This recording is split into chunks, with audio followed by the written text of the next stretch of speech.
Hello, welcome back to my channel. This is our From Baddie to Saved podcast. I am Jaleesa Aaliyah, of course, and this is episode 5. I can't believe we're going so strong, but I'm so grateful and thankful to have this platform. I do this for the people, but I also do it for myself. So that means whoever tunes in or who doesn't, or tunes in and doesn't say anything back, it's no problem. I'm just going to keep going because I am going to see this whole journey through. But today I want to talk about how I realized something was wrong with me.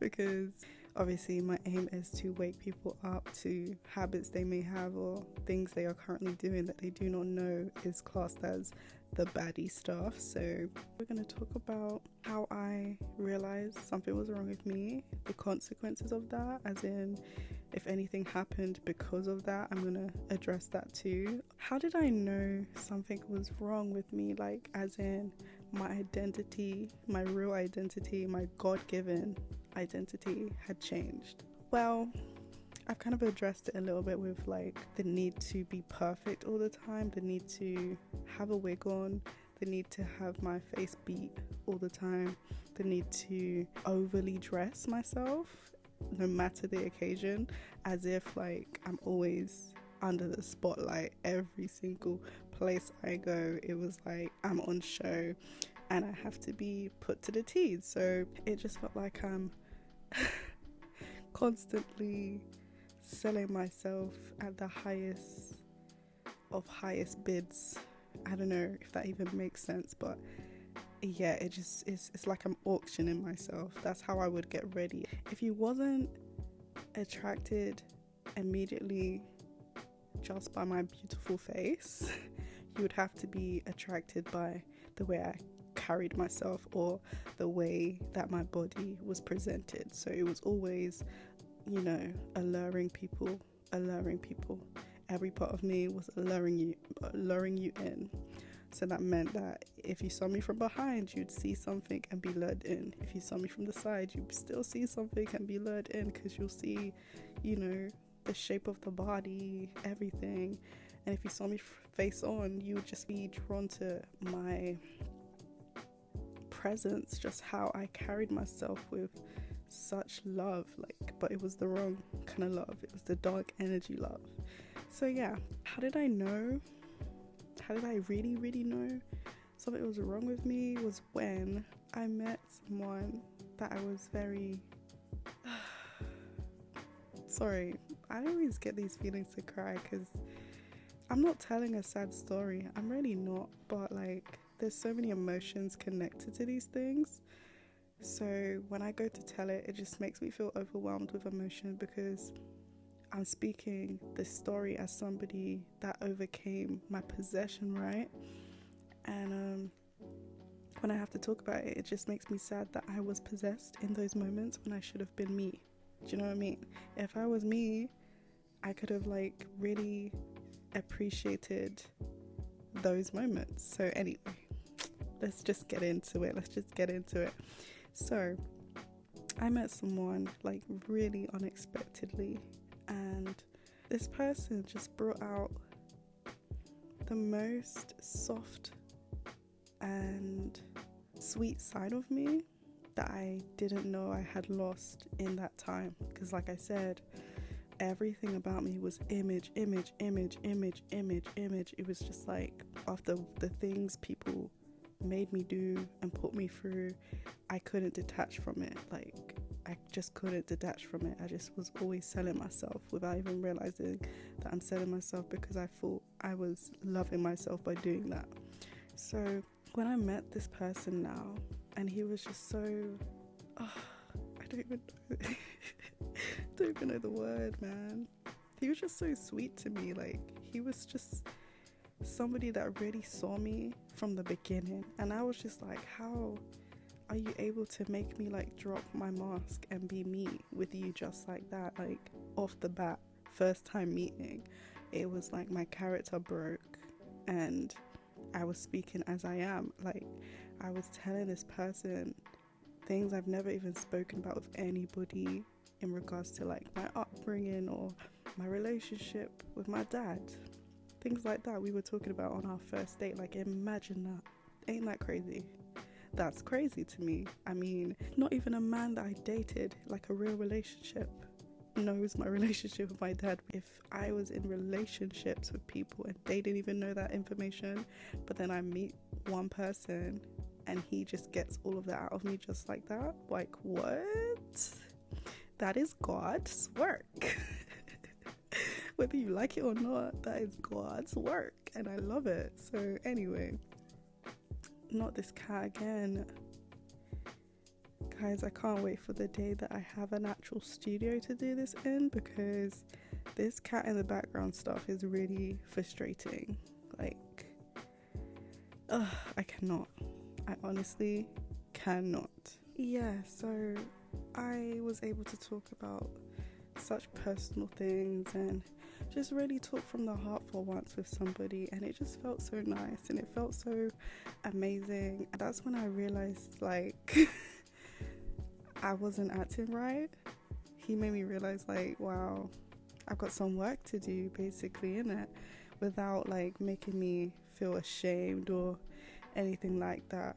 He was just really understanding, really accommodating to how I felt, and it was just so nice to be heard and seen by somebody for once. And it just felt like he was the male version of me, because certain things that he had told me about him was very much mirrored to mine, like my story, my upbringing or whatever.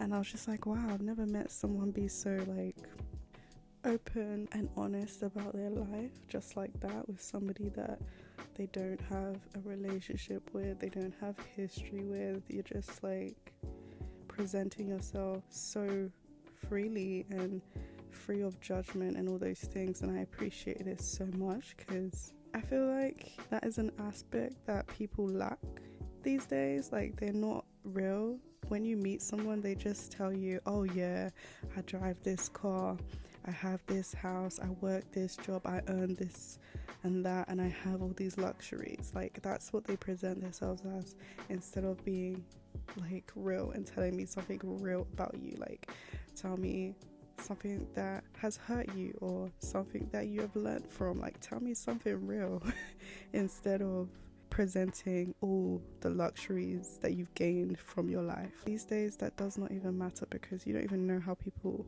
came about getting those things. They could have stolen, they could have, you know, backstabbed somebody for those things. Like, you don't know why people have those things. So to idolize that and to choose somebody based on what they are presenting to you is really mad. You should choose somebody for who they are and accept them as they are, regardless of their mistakes or regardless of things they must work on. Because at the end of the day, there is nobody perfect in this world other than Jesus.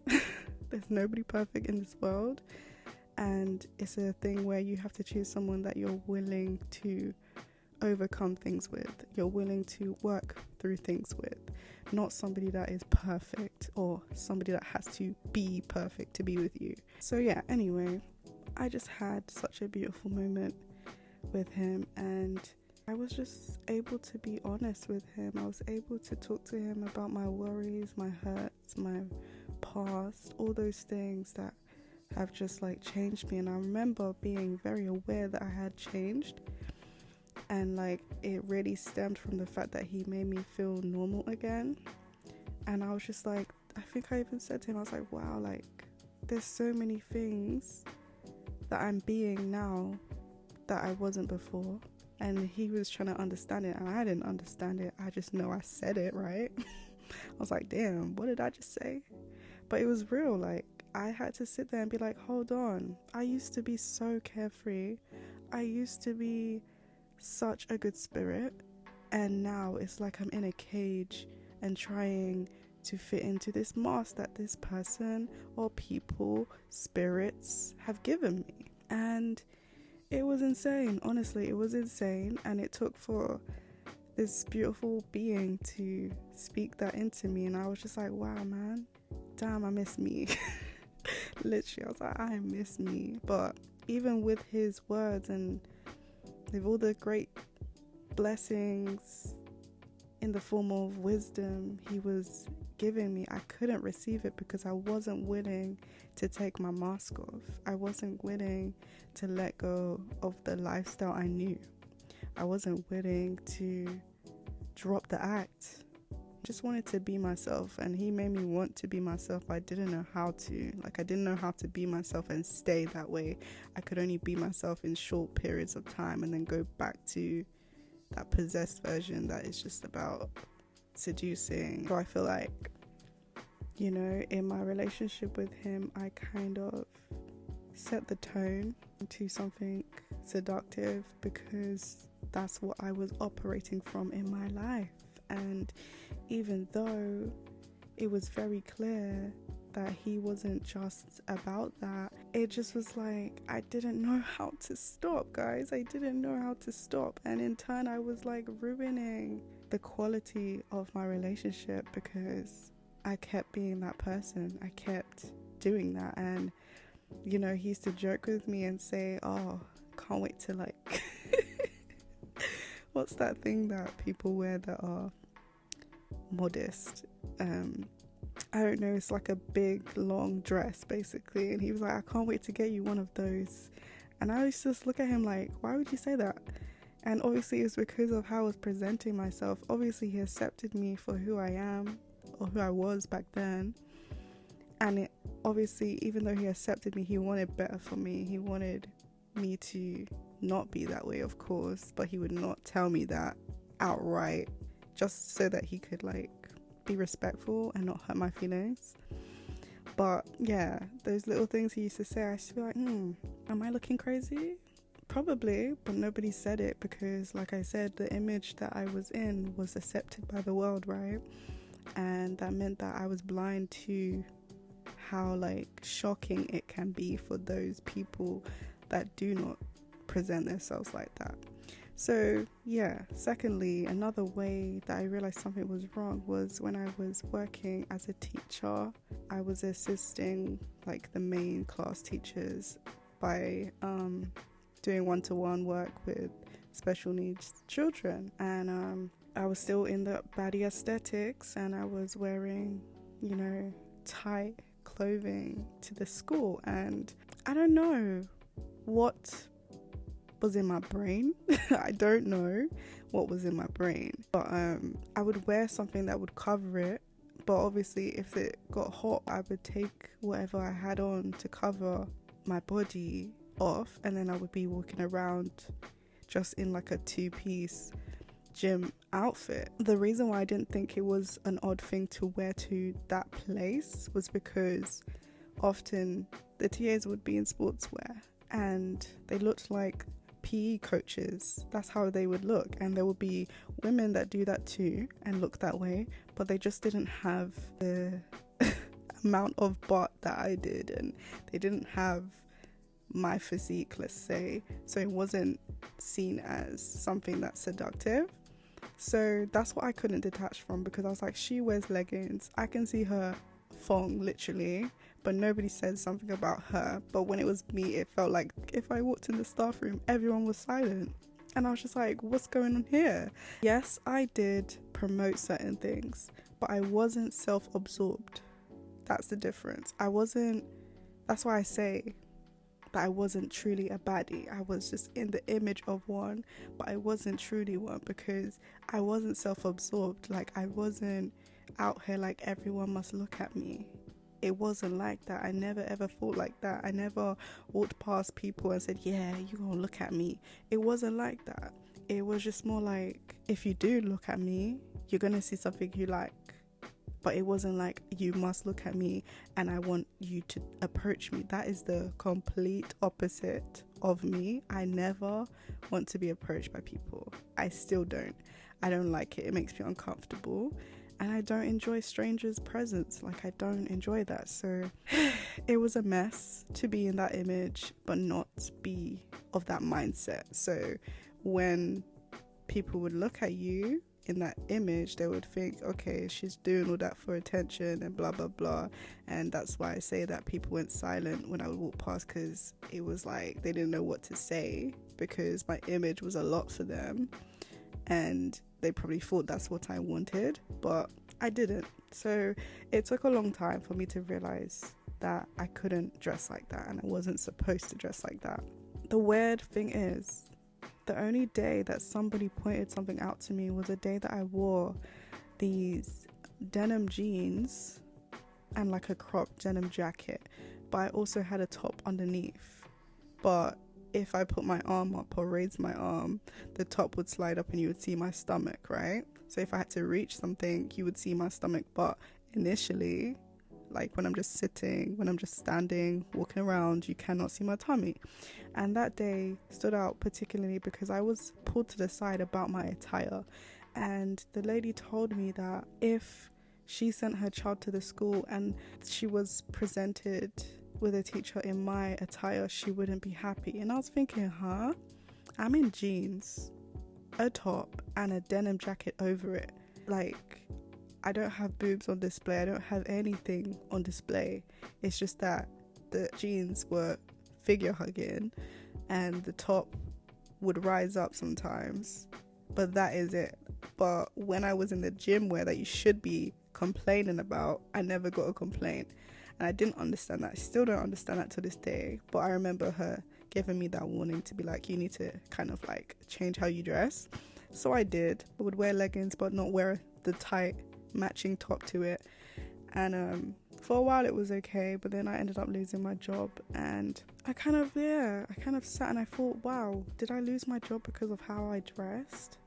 I didn't know, and I didn't really have enough proof that it could be that, so I just kept it pushing. I got another job, and then in that job I continued to wear what I wanted to wear. I had more of an idea of like the tops I should wear, because I feel like it was the tops being the issue. It wasn't the fact that I wore leggings, because majority of teachers wear leggings. Like, it's really difficult to work every day in jeans or any kind of trouser that will just suffocate you, because you're sitting a lot, you're bending a lot, you're doing so many things. So most teachers wear leggings, right? That was going fine, all was well, until the weather changed and it was summer, and I started wanting to wear dresses. And I specifically would never work with children in schools in a mini dress. Okay, I would never do that. I would never even put on a pair of tights just so that I could try and wear a short dress so it doesn't look as promiscuous. I wouldn't do it, because with my body everything looks like that. So I was just like, I can't get away with that, because I would see people wearing a short dress, but because they had tights on, it wasn't seen as like inappropriate. So I was like, okay, I'm gonna try to wear dresses that are just midi dressed, you know, the ones that go to just above your ankle and stuff like that. So I was wearing them. But then again, with the body type that I have, if I walk, that long dress can rise up and become a short dress. Like, girls that know will know what I'm talking about. Like, they know what this is. Like, you can go out you can literally leave your house in a long dress, and as you walk down that road, that dress becomes higher and higher and higher and shorter and shorter and shorter, and you just keep on having to pull it down because of the body type you have, right? And that was the case for me in this school, and I would be so self-conscious of that. And I would just be like, if someone comes to observe me at the wrong time, they will think that I came to work in a short dress, right? And I feel like this day that was the case. Somebody had spotted me with my dress risen, and because I wasn't like rushing to fix it and I was focusing on the child at hand, nothing was said to me. In fact, I walked past a deputy head or something like that, and she literally said to me, "Oh, love your outfit, you look so good today." Like, she said that to me, and I was thinking, this lady, first of all, never speaks to me. Every time I want to talk to her, she's like rushing off to not speak to me.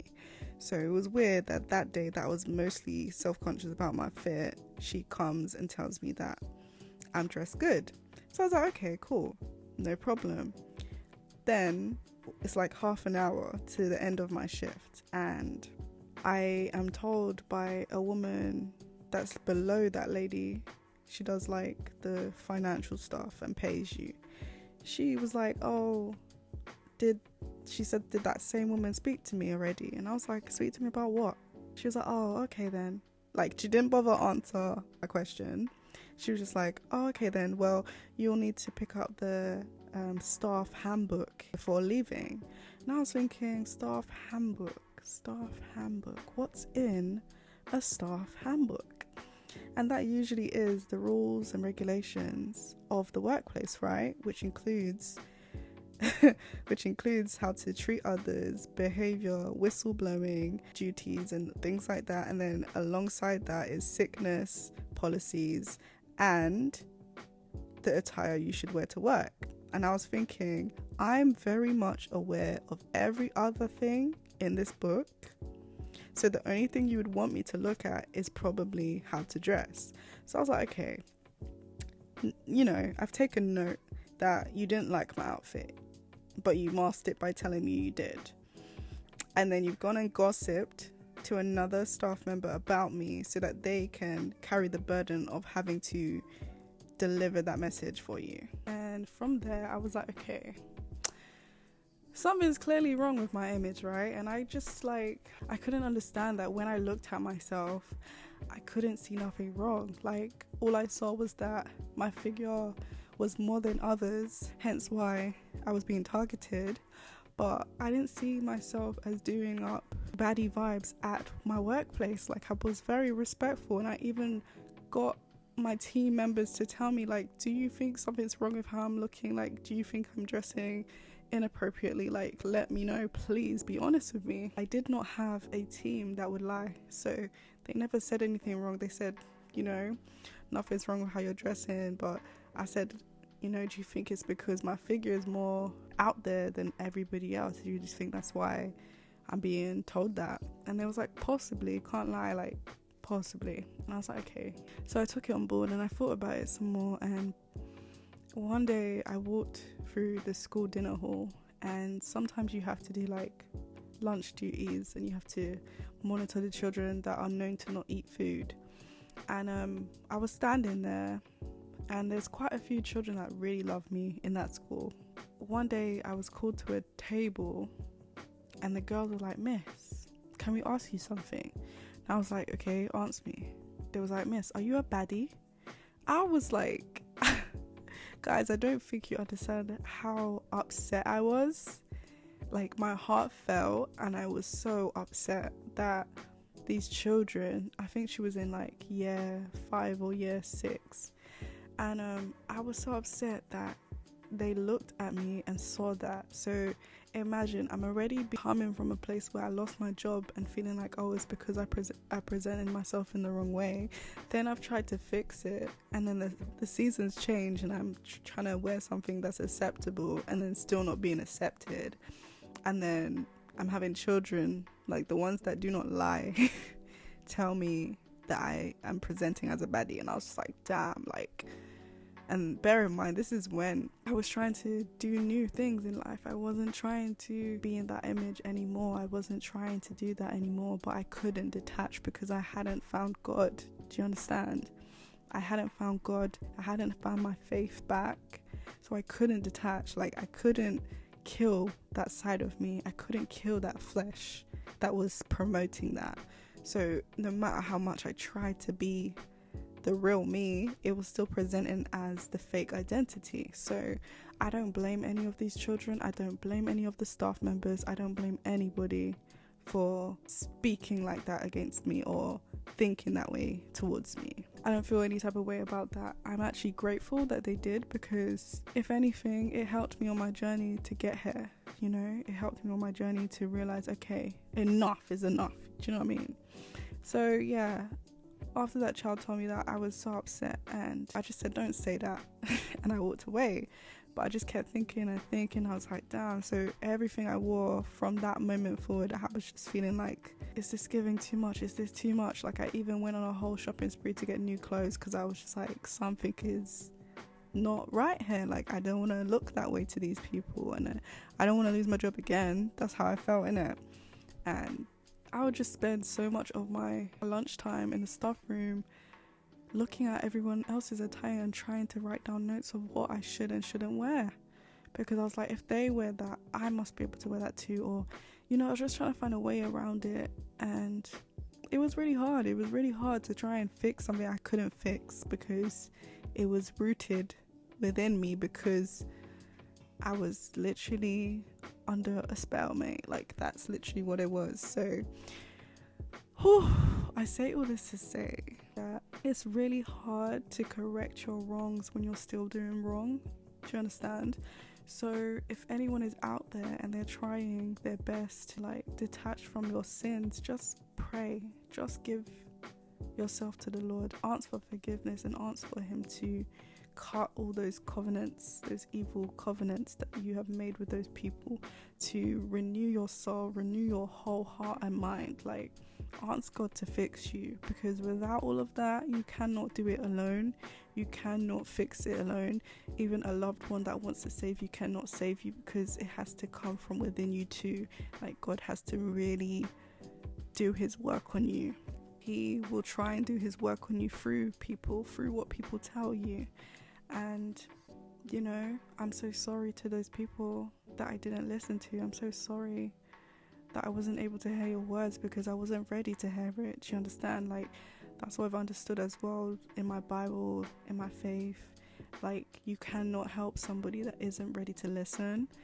And that's why I don't mind if people listen to this podcast and don't do anything or don't say anything, because it's like, it's either you hear me or you don't. And if you don't hear me, it's not your time yet. But one day you're gonna have a time what I had, and realize what I'm doing is wrong. I don't want this for myself. I want better.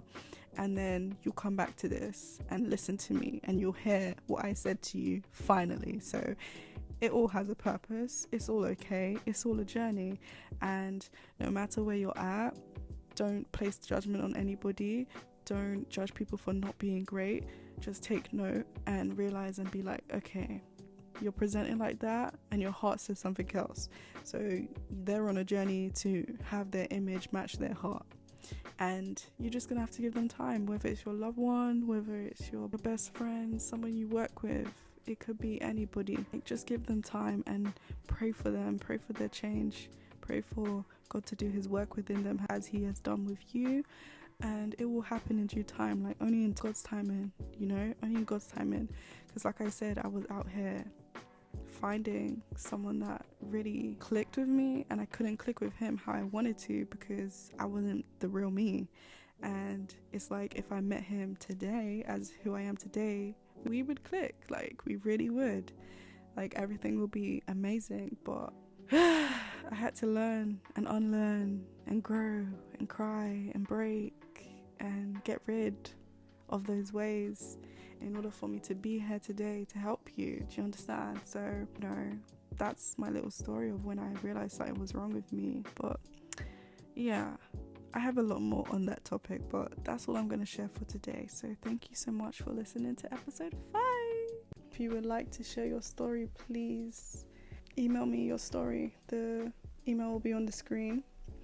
If you're listening by audio, the email will be on my Spotify page. Please look out for that, or my social media platforms. I'll have the email in the bio so that you can share your story. Thank you so much for listening, and that is all for today.